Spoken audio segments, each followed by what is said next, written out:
apa yang terjadi dengan Golkar. Ini bukan pertama kali. Yang lalu kita menyaksikan Partai Demokrat.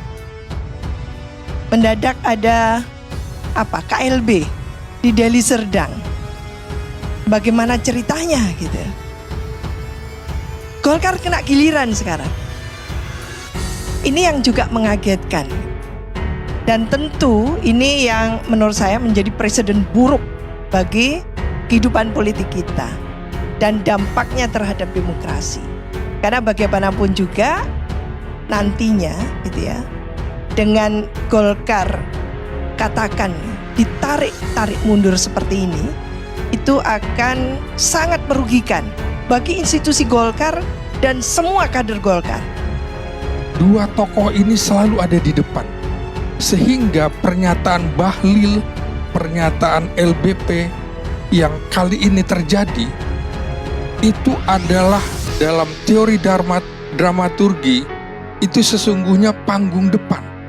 Panggung belakangnya tidak mungkin istana tidak tahu. Sama dengan kasus yang dilakukan oleh Jenderal Muldoko sebagai kepala staf presiden.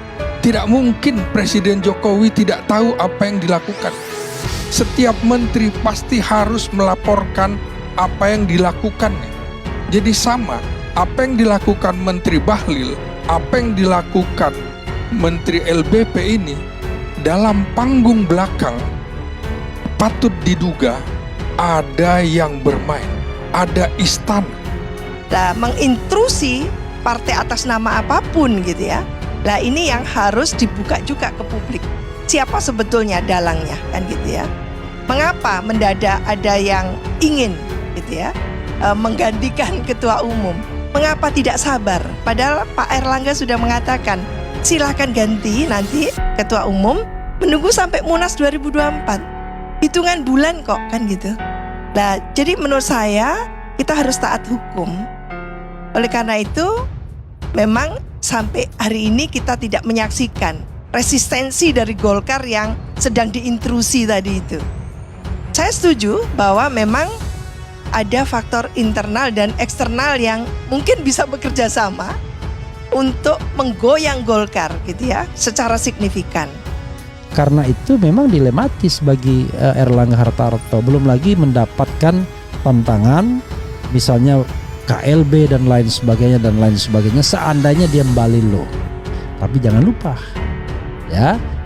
lupa bahwa Luhut Binsar Panjaitan itu masih menjadi Dewan Penasehat di Golkar, Dewan Pembina atau Dewan Penasehat seperti. Sudah sejak tahun lalu kita disuguhi oleh kemungkinan tidak pemilu, tunda pemilu presiden untuk 3 periode gitu ya. Diulang-ulang seperti itu. Lalu kita menyaksikan bahkan gitu ya, ada calon yang diperlakukan tidak setara. Padahal esensi dari demokrasi itu adalah kompetisi yang setara.